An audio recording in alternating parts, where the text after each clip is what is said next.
Hello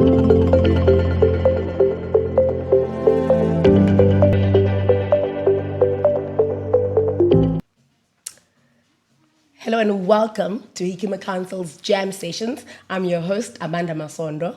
Everybody that's joining us online, welcome, welcome, welcome. And everybody that's here and physically, welcome to everybody that's joining us as well. We're about to get into a very interesting conversation this evening. Before I introduce my guest, I want you guys to feel at home, to be at home. Please take notes. This is a learning opportunity. We're here to learn, to educate. Fumani is going to give us insights. She's going to give us inspiration. We're going to leave here feeling like we can tap into our communities and be more agile in how we do work. My guest this evening is Fumani Mthembi. She was very specific. She's not Zulu, and she wants you to know that. I'm going to first give you an intro, because I want you to know that we're not bringing you guys guests that are, less than up to the par. We're giving you guests that are well-educated, informative, people who are in the industry, people who know what they're talking about. My guest tonight is Fumani Mthembi. She is the founder and founding manager of Pele Energy Group, established in 2009. Pele is a South African sustainable development company that now employs over 100 people across the country. The group's energy, water, and agricultural projects are predominantly in South Africa, as well as in Mozambique and Costa Rica. Fumani currently heads up Pele's sustainable unit with the focus on the group's portfolio of projects as well as the aggregated impact on society and the environment. She holds an undergraduate and degrees from UCT and WITS, as well as a master's in science and development from Saxon University. She has always worked at the intersection of commerce and development. Her experience at Standard Bank, their community banking division, was particularly influential in shaping her thinking on the role of business in society. As a co-founder of Pele, she occupied the role of managing director of its sustainable subsidiary, Knowledge Pele, for a decade. Her managerial achievements include establishing KP as one of the country's leading development entities, working across 8 provinces, serving over 1,000 beneficiaries year on year. At her core is the belief that the justice dividend can and must be multiplied for the benefit of all human beings. Her words, not mine. Her words, not mine. Welcome, Fumani. Absolutely, thank you. Thanks so much, Amanda. It's an honor, absolutely, to have been invited to speak to you, to address your audience. And like you said, I don't think of myself necessarily as an expert. I think my role is to share and in the process to learn and grow. So I'm very much looking forward to our conversation. We're going to share and we're going to grow tonight, specifically. Before I get into the nitty-gritties of this conversation, I want us to go back to talk about your personal journey. Who are you? Who is Fumani? And how much of that has played a role in who you find yourself as today? Okay, very profound question. Who am I? My name is Fumani, like I've said, Fumani Mthembi, born and raised in Daveyton on the East Rand, or Ekurhuleni. So, that's the metropolitan on the east of Gauteng. Went to a Catholic school all my life, Veritas College in Springs. And I'd say that experience of living in those two worlds, being very much rooted in a township context, but at the same time having on a daily basis an experience of something different and something aspirational. And when I say aspirational, I think, quality education is something everyone is entitled to. And a big formative aspect of my childhood was realizing that this wasn't possible for everyone. So my friends in Daveyton, children can perceive this from a very early age, were simply not having, they didn't have access to the opportunities that I had access to, and I could see how whilst my world was getting bigger and bigger as a function of exposure, their world's not necessarily. And that for me really shaped my thinking around, what it means to be free, what it means to achieve justice in society, and what inequality really looks like, because it's really a very fundamental denial of something that is true about who we are, that we're all born equal. But our lived experience is not that. And that for me has been very much the core of what I've wanted to achieve in life, just making it possible for more and more people to experience themselves as who they are, which is free, equal, and therefore, importantly, able to express themselves in the world. So, yeah. Without the obstacles, of course, that continue to hold them back on a daily. Yeah, I mean, I think there are aspects of life's obstacles that are necessary because that is life. But very often on a structural level, when we talk about structural transformation, even at Billy, what we're talking about is fundamental injustice. So we can't and ought not to strive for a context in which people don't have obstacles, but those obstacles need to be justifiable. So the obstacle cannot be your identity, it can't be your race, it can't be your class, it can't be your gender. Those things are not good enough barriers to becoming who you're supposed to be in the world. And creating a more just world, for me, I think also it matters when I was born, right? And so to have lived through South Africa's transition from apartheid into a democratic and free society, for all its flaws, what I did see was what it meant for Black people to have been sort of defined in one way for a very long time, and then to have watched those same people flourish and become because they suddenly could be, right? So it made it evident that it's very often the structure and not the people that are the problem, and so that's my passion. How do we make the world more just? Sure. Okay.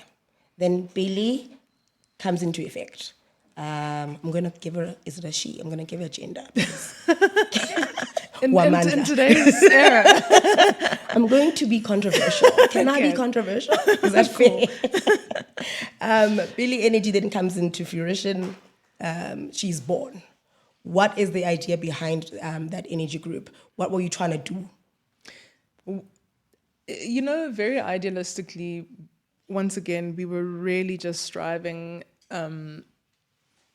Let me say the original concept was founded out of our appreciating as the 5 co-founders that we'd had, we refer to it as the justice dividend. We had in a sense a good share of that justice dividend, and looking around us in our communities and our families, we saw and appreciated how unfair it was that so many people just, as a consequence of 94, didn't really get out of it what we got. And primarily what we got was the opportunity to have a decent education, which then made it possible for us to participate in the economy and, express ourselves and start to sort of experience ourselves as free agents in the world.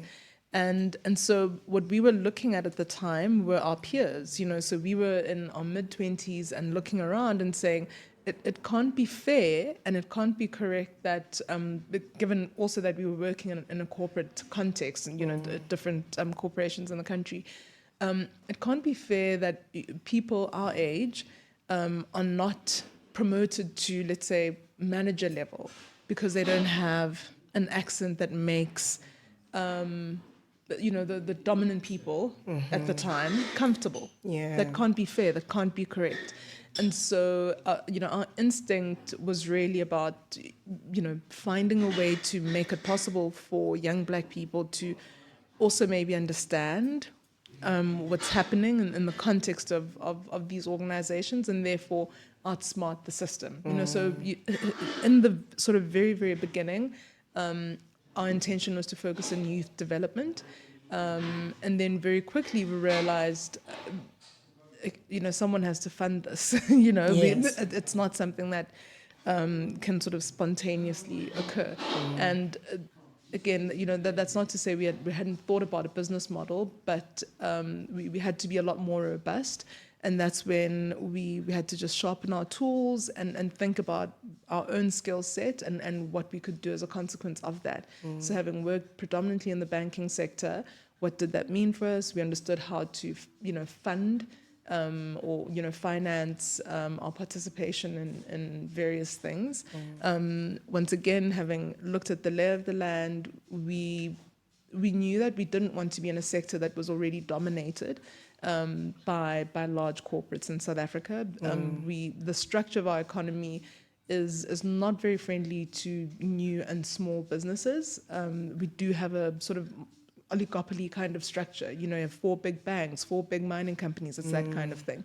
So it mattered to us to find a sector where we could differentiate and not have to deal with, I'd call it a legacy lack of knowledge. And really, I think what you learn in entrepreneurship is that to the extent that you're willing to pivot, there'll always be opportunity. And the thing that you need to keep at your core is your purpose, but you can always pivot. And for us, the emergence of the renewable energy sector, pretty much at the same time as we were setting up our company, made that opportunity a lot more tangible. So we could see how we could use these infrastructure assets ultimately to do the thing that we always wanted to do, which is to contribute to the development of young people in the country. Yeah. But our thesis on that also grew and I'd say became a bit more sophisticated over time. And we started to appreciate that what we wanted to do was transform communities, transform spaces in the country that historically were, designated as labor reserves.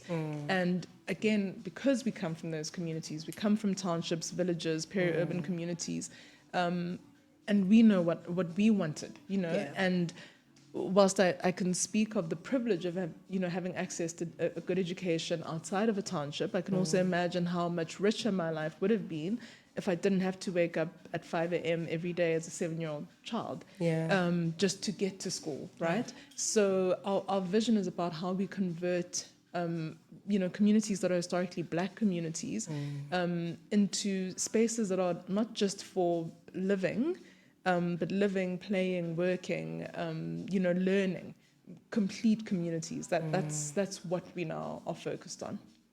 Because it's difficult to try and help individuals or people that come from an environment that doesn't lend itself to any kind of knowledge. So if you don't start in those communities, then how do you get them to understand that outside of their communities they can flourish?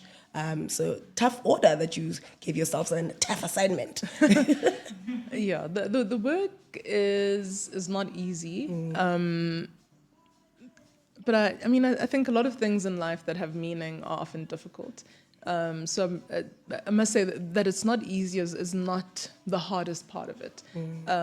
I think the things that are actually more difficult have to do with figuring out how to run a business, how to manage teams, that sort of thing. But the core of what we're doing, look, if anything, I'd say what time has taught me is that one needs to give themselves time.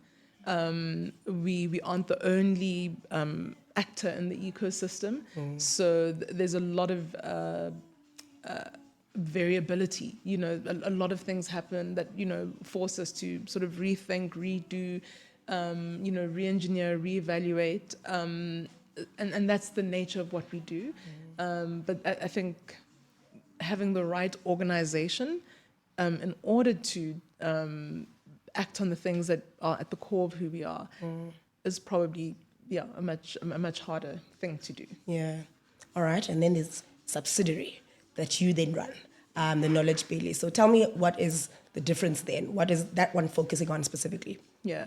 So I've actually left that subsidiary, but very happy to talk about it. So look, one of the things that gives me a lot of pride and joy right now is the ability to have said, I've built this to a point, and I'm leaving it in capable hands.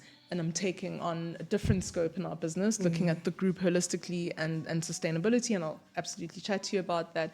But Knowledge Billy, so appreciating that we have these, what does our business do as a whole, right? We build utility scale infrastructure assets. And for the most part, or, for the better part of our history, those assets were renewable energy assets. So, wind farms and solar farms. That's what we do, right? Yeah. And building those assets is, of course, a process. You have to, develop the project, you have to finance it, construct it, and then operate it. That's what I mean when I say, okay, we build assets, right? That's the one aspect of what we do. Those assets are being developed and operated ultimately so that we can trigger structural transformation, right? And what does that look like? For us, the structure starts where we are located. So where those assets are is sort of the structure that we focus on. And by definition, because of the scale of those assets, we are in far-flung areas, and that lends itself quite perfectly to our thesis around development. So we then have to focus on how we develop the communities around those assets so that they too can grow as a consequence of having had those assets in those communities, right? And that's what Knowledge Billy focuses on. So building the infrastructure assets, Billy Green and Energy. Building the community, Knowledge Billy. Gotcha. This is the time in which I see our guests have pens.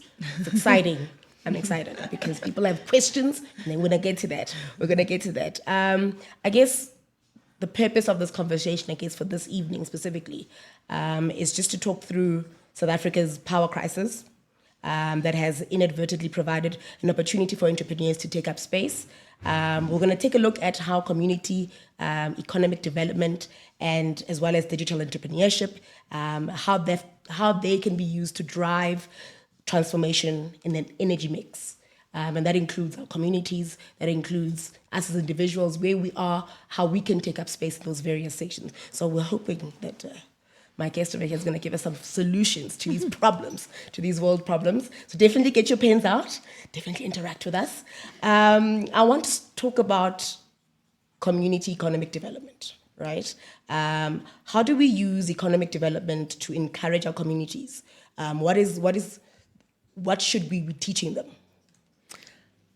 Okay, I'll tackle the question slightly differently because I don't see it as Knowledge Billy or a we teaching the community something. One of the reasons that economic development becomes an important lens for thinking about our communities is because there's a limit to the extent to which the state goes in its own economic planning, right?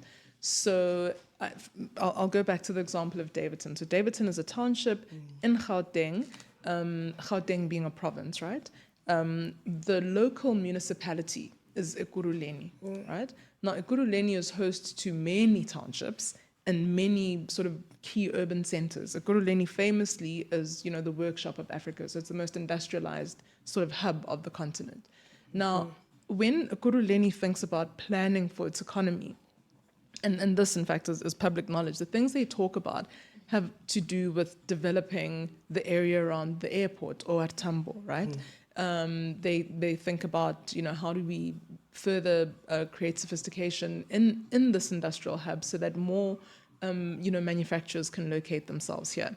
What they don't think about is how do we turn Davidson into an economic hub, right? And so what I'm saying is there's a level beyond which the state does not necessarily conceive of a community as an economy. And that's where we've come in, because we've said we see this as an economy.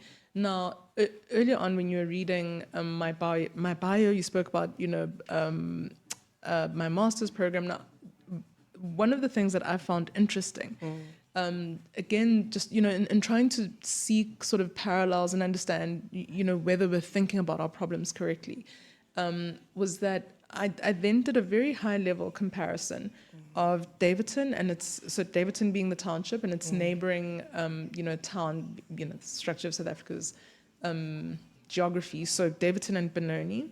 And I looked at the place where I went to school in the UK, Brighton and Hove. Now, in population terms, these places are identical, right? Brighton and Hove is host to 2 universities, one of them being like the top university in development studies. Davidson has no such claim, right? And then there's so many other things that you can layer on that. We've got global head offices that are headquartered in Brighton and Hove. The same is not true for Davidson. So I know that we can think about geography and space differently because so much is possible in places that have similar population sizes, similar land sizes, but are achieving much more than what we are with our own sort of community spaces. So that's the big why we think about the local economy. And it's a product of having done research in order to get there, right?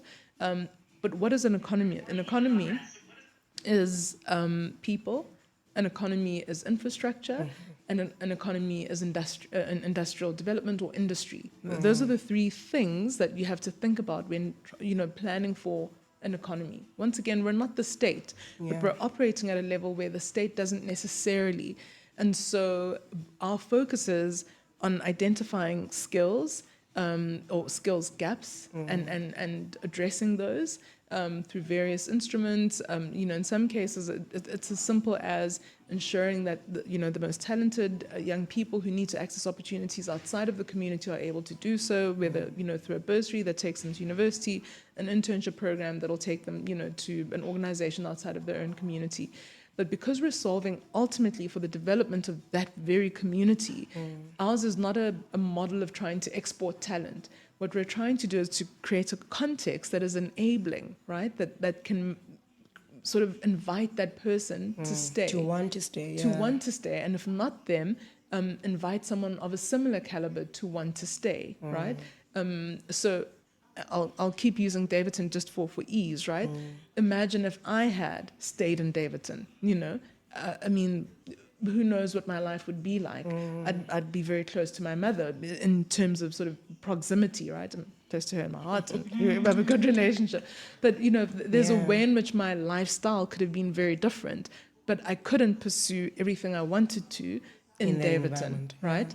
And of course, the world is our oyster. The idea is to not limit people, but all spaces should be enabling. And that's what we focus on. So it's about, ensuring that people have the skills to participate in the economy, creating, or rather investing in and deploying infrastructure that makes it possible for those people to participate. So you and I can have this conversation with people online because infrastructure is enabling that, right? And so the same is true for all spaces. We focus on, how we can ensure that there's sustainable and reliable power. So, we take schools off the grid. We, transform water systems where, in some cases communities are water stressed and the quality of water is not good. And those are the things we focus on because when infrastructure is good, it enables, it's just good for society, but it's also really good for the economy. If you increase your infrastructure stock and you continue to modernize it, it's positively correlated with GDP. So again, what do we think about? I think of a Davidson as an economy. I think about a Davidson as having a GDP. And what I'm looking for is how over at least a 20-year life, which is as long as our assets are licensed for, how do we get that GDP to move from one point to the next?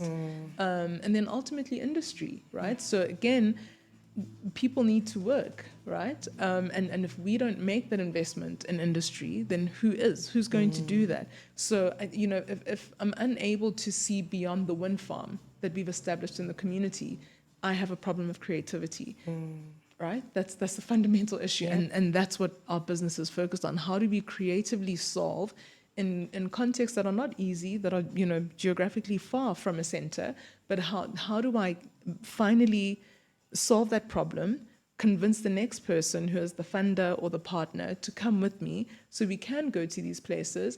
And the idea really is for us to have vision, to see further and to recognize that Davidson today can be the equivalent of Brighton and Hove tomorrow. And that's what we're trying to do around the country. Yeah, sure. You've blown my mind when you talk about what would have happened if you stayed in Davidton, because as somebody who grew up in Vosloorus, I can't imagine what it would look like if I had stayed.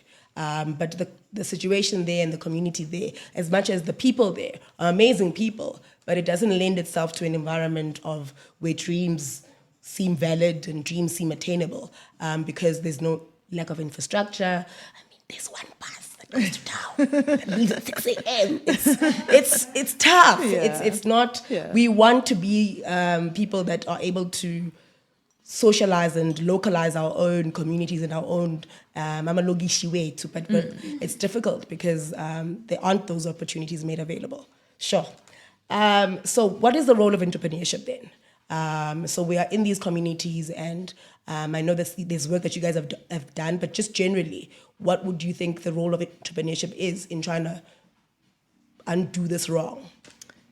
You know, I think of entrepreneurship as an expression of love for society. I think entrepreneurship is, or maybe let's talk about what love is, right? And I'm going to be terrible. I did go to a Catholic school, but I'm not going to quote the Bible.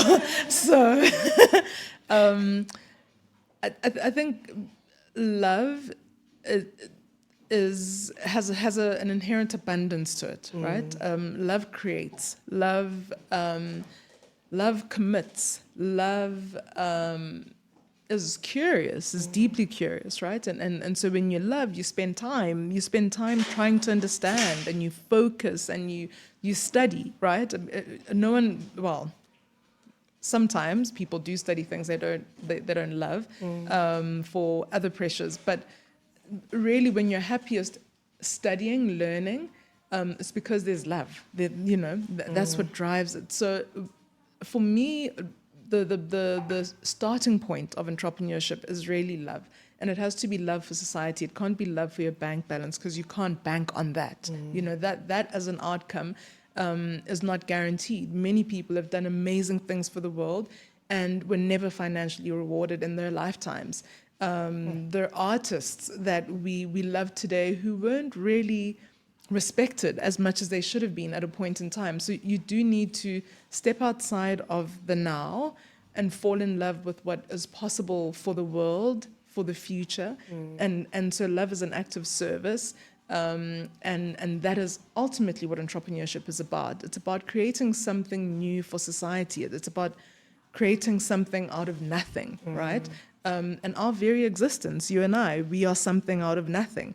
And that's why it's so profound when people can commit to something that they can't even, they can't touch. They can't, in the early days of our business, one of my annoyances was that my mother really thought of me as unemployed, and she, Comes with entrepreneurship, man. it does, right? And but also she put me down as unemployed in the census, and I was like, respect me, I'm an entrepreneur, yes, I need your food and your shelter and your money. But I'm also an entrepreneur. But I'm an entrepreneur.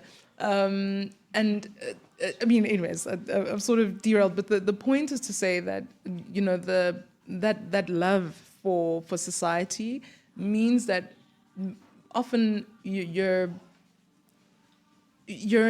can see that there's a different possibility, and you're working towards something that in today's terms cannot be touched, and to make that a material reality for yourself and for the world is the greatest joy of being an entrepreneur, right? It's that converting what is something in your head into something in the world that we can all talk about. So in 2009, Billy was very real to myself and 4 other people. Yeah. And no one else really, right? Yeah. But because of our own love and commitment to society, it's something that you and I can talk about today. That's what entrepreneurship is about, in my view. And I don't see it as different from so many other ways of contributing to society. I don't agree with this kind of worshipping of entrepreneurs and that kind of thing. It's just one way of expressing that deep love that you have for society, and the hope that by bringing about the something, you can make life better for many. Similar to the infrastructure, similar to the water crisis, all of these things are connected and they correlate to each other. But if we talk about South Africa's renewable energy future, what does that look like? I mean, let's talk about it in today's terms. What it looks like is a combination of utility scale infrastructure. So, the big wind farms, the big solar farms, etc., that is feeding what is the national grid. And that's something that I think as South Africans we're not always aware of. So because we're living through a crisis that is really about coal-fired power plants that are aging, we're not even alive to the fact that there's so many renewable energy power plants, like hundreds, that are actually feeding the national grid, right? So that's one component of what the future looks like. We are now talking even about battery storage, so that we can overcome challenges of the renewable sector. So one of the reasons why it's hard to talk about energy, renewable energy, as a single solution to the power crisis is because the power is very intermittent, right? So if the sun doesn't shine, there is no solar energy. If the wind doesn't blow, there is no wind energy. And so, introducing battery storage becomes an important aspect of how we make that power that we can dispatch as and when we need it, rather than as and when it is available.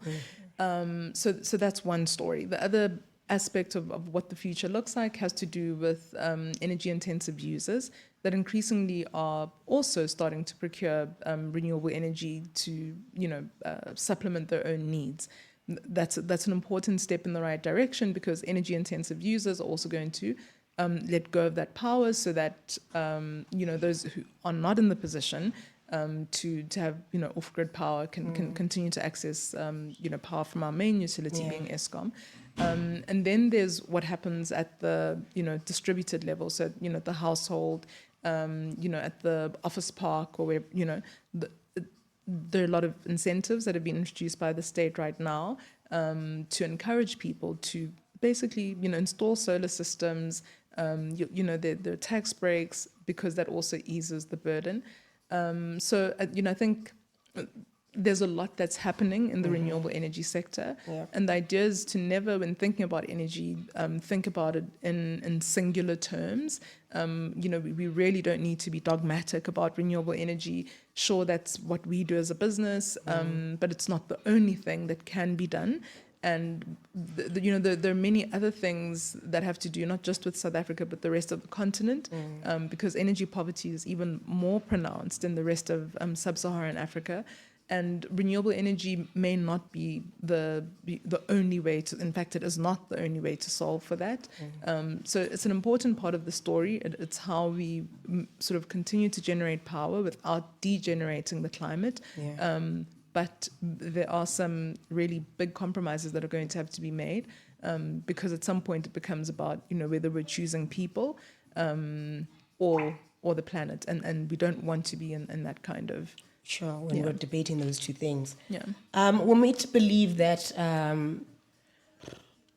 period in which we have cleaner energy, a period in which we have reliable electricity is a little far-fetched. It's a bit of it's far ahead. We're not going to attain it in our lifetime.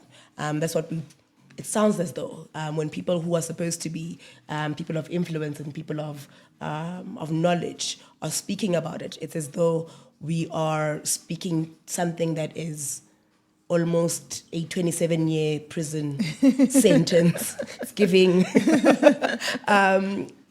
Do we have the things in place to sort of work through the challenges that we can see something happening in our lifetime?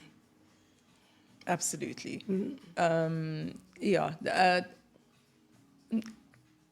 Look, we're living through a crisis, and I think it's important maybe now that we're here, and I think the people who watch this podcast lived through 2020, right?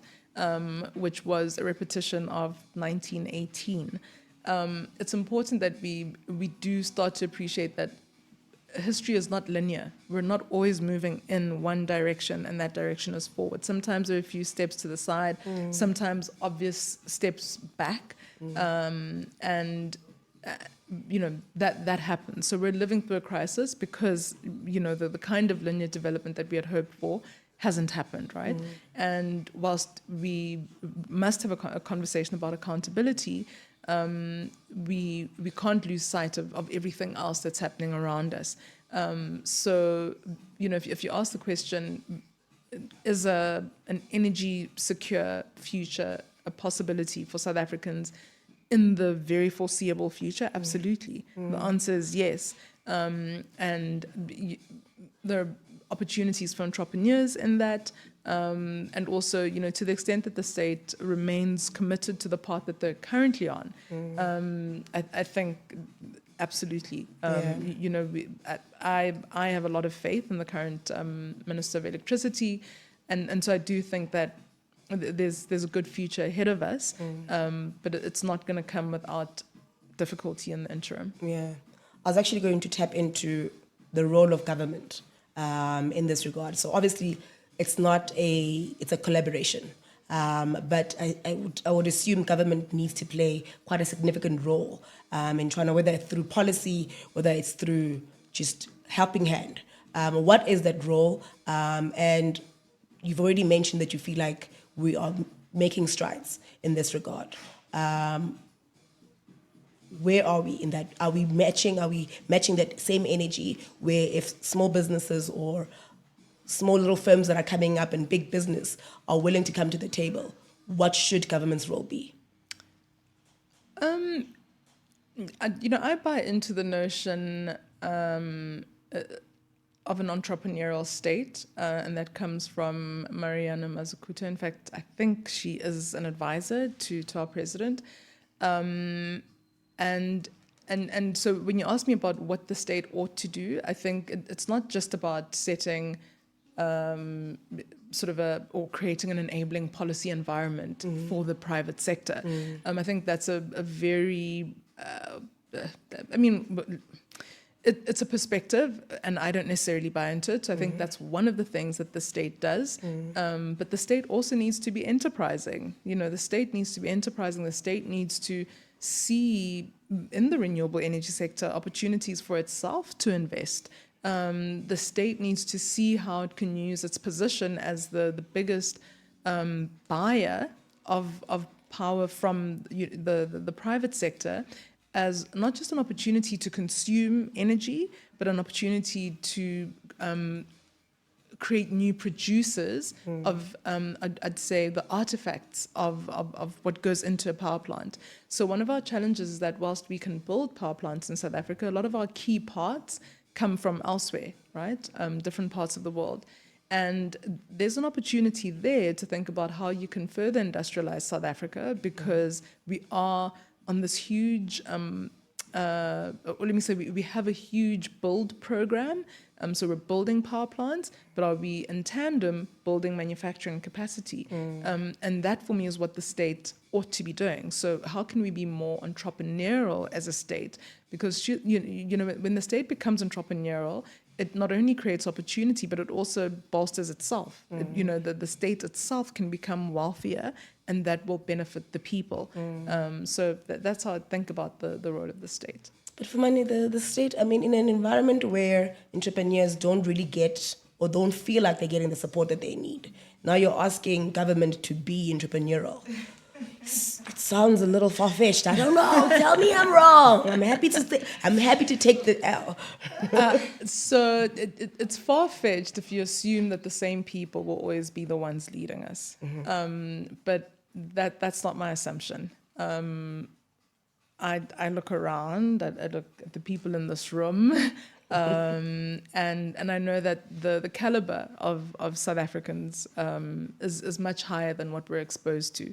So the state does not belong to the incumbents. The state is the state of South Africa, and will outlive all of us, right? So the state ought to be the highest expression of who we are, and therefore, in an ideal state, should be absorbing the best talent in the country. Those are the people that ought to be in the state. And so, sure, I don't see the change being overnight, but I know that a lot is possible. That is my absolute, that's my view, not because I'm living in the clouds, but because every day I interact with extremely talented South Africans who can run the state. So, can the state do more for entrepreneurs? Yes. How does that happen? When people who've been in entrepreneurship go into the state, right? You can't have bureaucrats, as in people who are lifetime bureaucrats, necessarily run programs of the state that are targeted at entrepreneurs, because they can't quite imagine what it's like, right?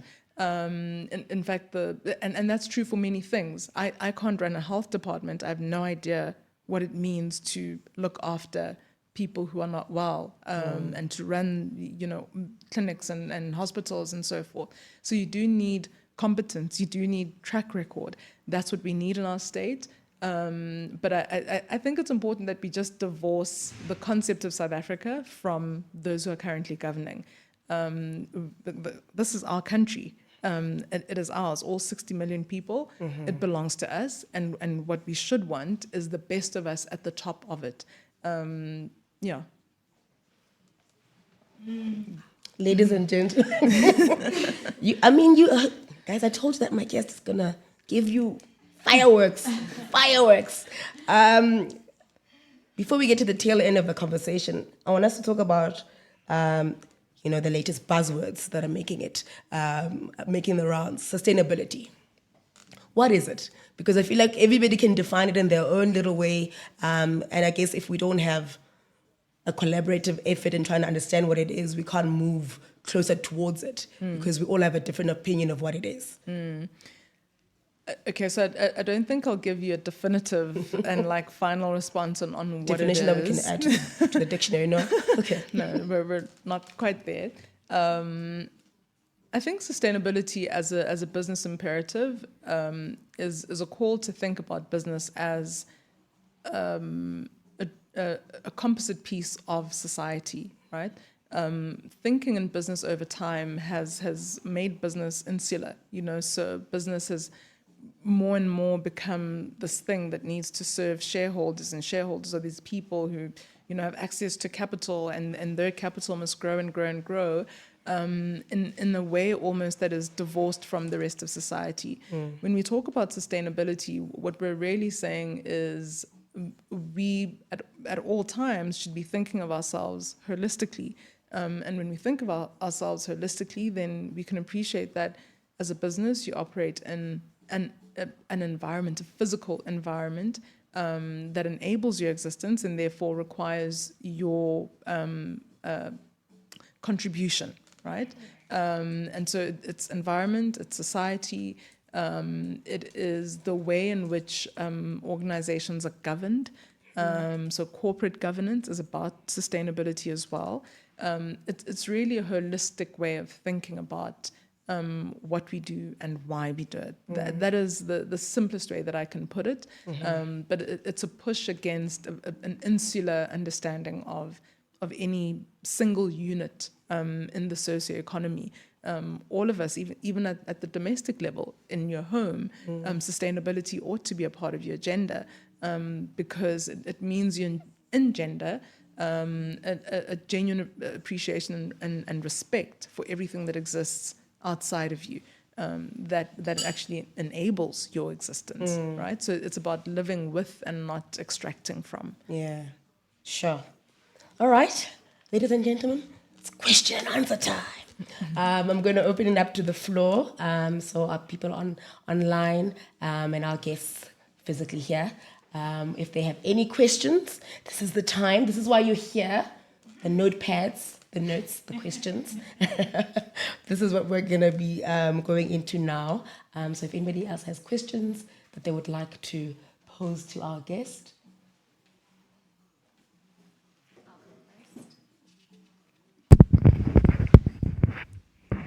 Good evening. I don't have to introduce myself, right? No, I can remain anonymous. Great. So first things first, I really appreciated this session in the sense that My background is storytelling.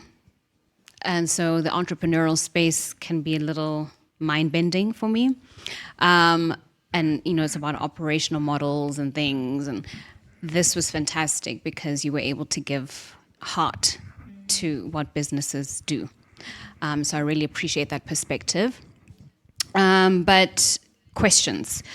You mentioned the state's limitations when it comes to developing communities. And I think what you were really going on about was their inability to, I think the words you used was their inability to conceive how exactly to develop certain communities that aren't historically economic hubs. You, of course, then as a business saw an opening or a gap in that area and are currently in that space. Talk to us perhaps about, private-public partnerships, how that would work, because the current government model when it comes to developing any kind of community is to sort of just slap a mall in the middle and hope that it will create some kind of economic growth. And while I think a lot of residents or community members can appreciate the construction and the availability of a mall and all that it brings, there is a lack of foresight as to how that actually contributes to the economic development of that community. So as a community member myself, what kinds of questions should I be asking the state around economic development? What kind of insights can businesses like yours kind of add to those kinds of questions that we should be asking, or the kinds of requests we should be making of the state if it says it's truly serious about township economies and growing economies in different communities? Thank you. Are you taking questions first? You can go ahead, yeah. Why are you answering? Do you want to answer one at a time? It was, go ahead. It was like a really hefty question. So if I don't, I'm gonna give it my best shot. So when thinking about these questions, for me would apply to both the state and the private sector. So the first question is, is the process one that is inclusive? So the process that gets us to let's build a shopping mall. Whose idea was that, right? And of course, not everything. One of the things that I've come to learn is that there is a difference between that which is community-based and that which is community-placed. And the two things are not necessarily in competition, but, I think quite humbly in the field of development, there's this expectation that I can, as someone from Davidton, go and work in, let's say, Vosloorus, and build something there that the people of Vosloorus will take ownership of, right? And so when I leave, the expectation is that they now have assumed full ownership of this thing. That fails a lot in development. With the best development practitioners who've done everything, the consultations, it's participatory and so forth. And one of the reasons that it fails is because the nature of investment requires time, and whilst we have this ideal about how, we'll simply build things and people will take ownership, there is a difference between that which is community-based. So the people of Vosloorus on their own thought that it would be good for them to have a shopping mall, and therefore that's a very different process, and it's got its own merits. But if something is community-placed, it requires long-term commitment. And that, for me, is one of the things that needs to change about how the state and the private sector approaches development projects and programs. There's a lot of disappointment actually in the sector about how, and then we did this sort of great thing for the community and it failed, soon thereafter. But it's because it's hard to take ownership of things that were not your own initiative, even if they add a lot of value to your life. There's often a lot about the thing that you don't quite understand, and so it takes time, right? And that's not to say, development practitioners must be forever in a community, but I think the time horizons need to be sort of expanded quite substantially. So what would I ask of the state or the private sector? That's one of the questions, right? Are you supporting something that is already from within or something that is from outside? Is it going to be community placed, right? Because that has, those things have very different qualities. And so sure, it may be community placed, then tell us, what is your actual long-term commitment to this thing? Don't come and dump something here and cut a ribbon and then go. Who's going to maintain it? Who's actually going to care for this thing over time? So I'd ask those critical questions, and then how are we included as the people? And included meaning, how do we participate in not just, I always talk about consumption and production, right?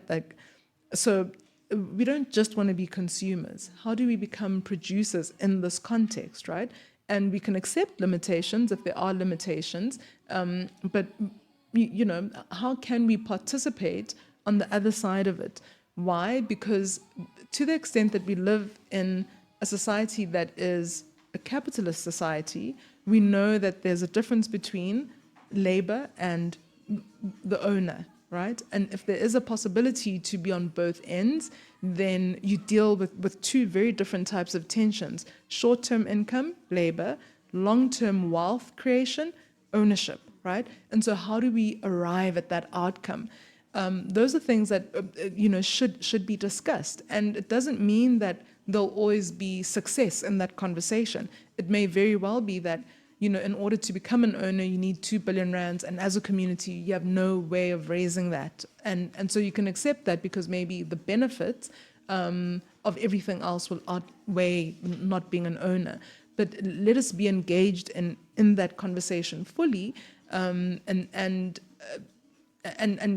I'm very in favor of not being dogmatic about outcomes, but rather follow the process through so that we've got the answers that we need in order to say yay or nay, and if absolutely our view is, sure, we don't have the 2 billion, but we also don't want all the other benefits, then it's a nay, and we're clear about that. But if we accept it, then we also accept the nature of the compromise that we've made at a point in time. But life is long and things can change and other benefits can materialize from having accepted what might feel like a compromised position to begin with. So that's how I'd think about it. Yeah.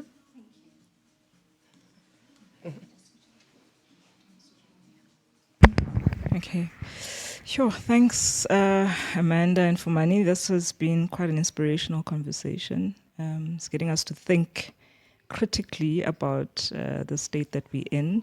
So it's much appreciated. I think firstly, I like the way in which you humanized entrepreneurship.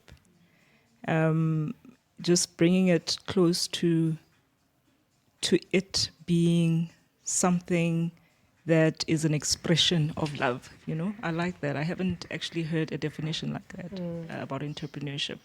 I think for me, the importance of, framing it that way makes it a lot more appealing and accessible.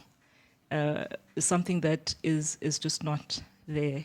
So, and I also like the fact that you define sustainability as also a call for action and a call for us to take responsibility, not only at a high level, but just in terms of our own personal spaces. How do we, operate in a way in which, we can enable sustainability within our own personal spaces. I think that's great as well. So my question, sure, I think there's just a lot of points that are pertinent that you raised, and I cannot help but think, what are your considerations? Because I actually don't want to put the burden on you personally. You're doing the best that you can. You've chosen a particular space where you feel that you can make an impact. But what would your considerations be in terms of us bridging the gap between everything that we're faced with? From, statistically looking at our economy, just generally, how we're impacted by, post-COVID, global, factors.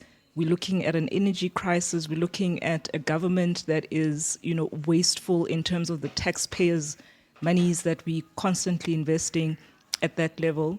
So we're looking at that landscape. We're looking at... So Fumani, besides attending jam sessions, what else? What else? I mean, obviously this is a conversation and we're all sharing different ideas. One of the things that occurred to me, as you were asking the question, was, and it is obviously quite cheesy to say this, but it does start with being the change that we want to see in the world, right? All of us as individuals. And when I think of that, my mom is my ultimate hero, and she's not some university graduate, blah, blah, blah. But all our lives, she modeled for us what it means to be a resource for the people around you, right? So it wasn't just about her immediate day-to-day problems and ensuring that, her household is taken care of. She opened our home to other people routinely,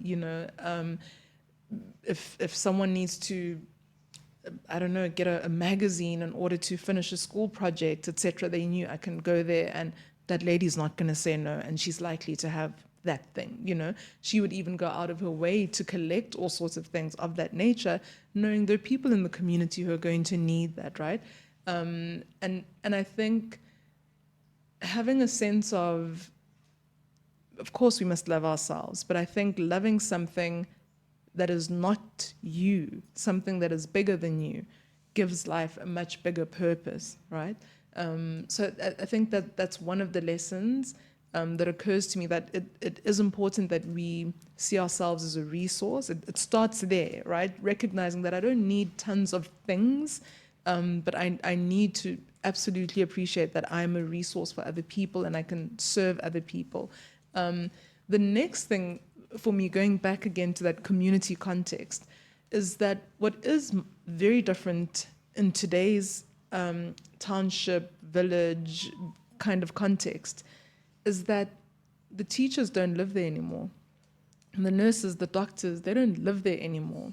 So we don't live there, right? Which means those communities raised us, but don't get to benefit from who we are today. Because that is the most important way of being a resource to the community.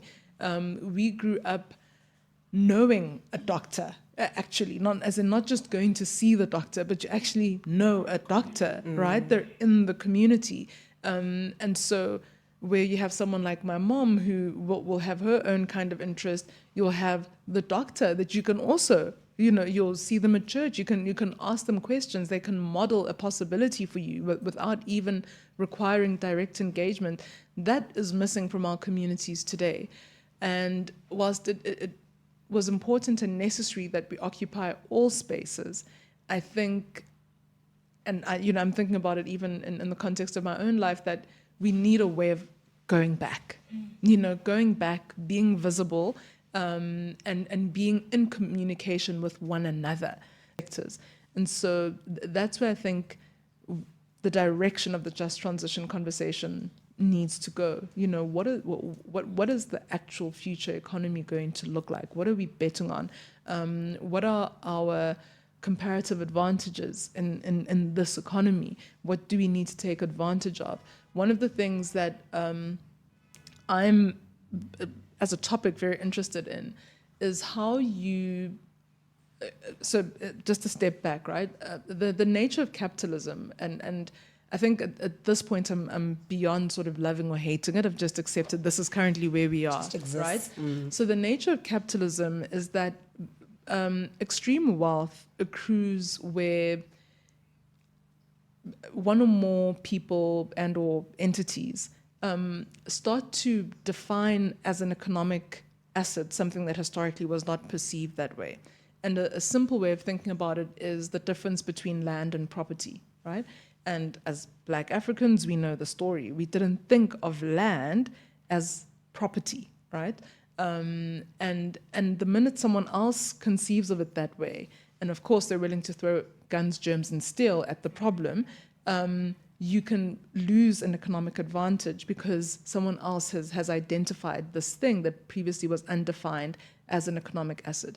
Now, in today's world, one of those things is identity, right? So our identities are the economic assets that drive, let's say, the social media business, right, or that massive industry. And the reason that there are super profits in that sector is because we currently don't know how to govern for our identities. And so money is made off of that because someone is actually profiting, but we don't have a formal contract that ensures that the benefit is shared equally. Now, we can either look at that and be very upset about it, or we can say, what is the lesson here? And I'm coming back to the just transition. The reason that I'm talking about it is because what we do have in South Africa is actually a very interesting use of identity through affirmative action and broad-based Black economic transformation, right? It's the use of gender, race, and even age, right? Youth, as forms of identity that ought to be given an advantage that is, of course, it's like a reparation of sorts. And so we use identity, and done correctly, we potentially could create super profits for those groups through the use of this thing that is now being defined as an economic asset, right? Our identities. Now, I think if we think about the future of our economy more strategically, it needs to somehow intersect identity, so the Black identity, appreciating that, you know, I'm not Black or a woman as a consequence of my own existence. It's the consequence of a historical experience of a group of people. And so part of what we need to think about is, you know, if I give Fumani an advantage as a consequence of her identity, which she derives from a collective, how do I spread the benefit that might accrue to her as an individual to a collective? Now, I think our government has been very weak on that, right? We've become very okay with the privatization of collective struggle. So we are all Black together, but we can only name X number of Black people who've benefited enormously from triple BE as an example. And so, whilst we need to imagine the future of power, water, health, and all these other sectors, I think there's something that we need to think a bit deeply about as it pertains to how we're going to use identity as an advantage within our economy and as a global advantage that might help us to acquire the kind of wealth and capital that we need to fully secure the entire population. So when I think of the just transition, I think it could be a much bigger conversation. It's not just about, you know, what we do with the labor force in Mpumalanga today. It's about the future of our economy and more deeply what's really going to be our strategy for outperforming in the global economy, because that's the true terrain that we're operating in. Yeah. Sure. You see, Fumani, how do we help? We're in this room. There are people who are energized. They're excited. They want to get involved. Use us. How do we start? How do we help you? Help me. As an organization, we want to tap into it. It's an organization that's already existing. Yes. We want more of your organizations out there. Yes. So how do we take up arms? I'll talk less about Billy and more about, I think, just finding it within ourselves to build, you know, and the context is not an easy one, but it's one in which we've built Billy and one in which I hope to see more and more and more Billies. You know, there's so many amazing businesses that are being created by young Black people in our country today, and I think how we help Billy is by building more Billies, because we are not going to be sustainable if we don't exist in a context in which there are many more Billies. So I think the true help is for us to all get started. The true help is for us to do the work of searching ourselves and finding out what do I love. You know, you, I think, know what you love. You seem very happy in that seat.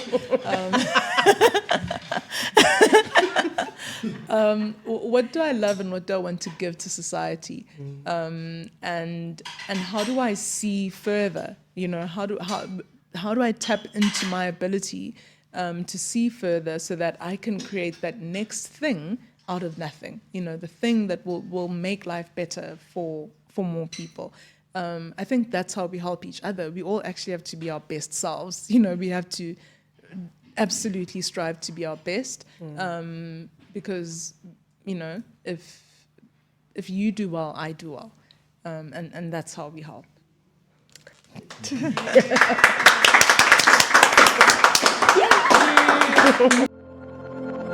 Yeah.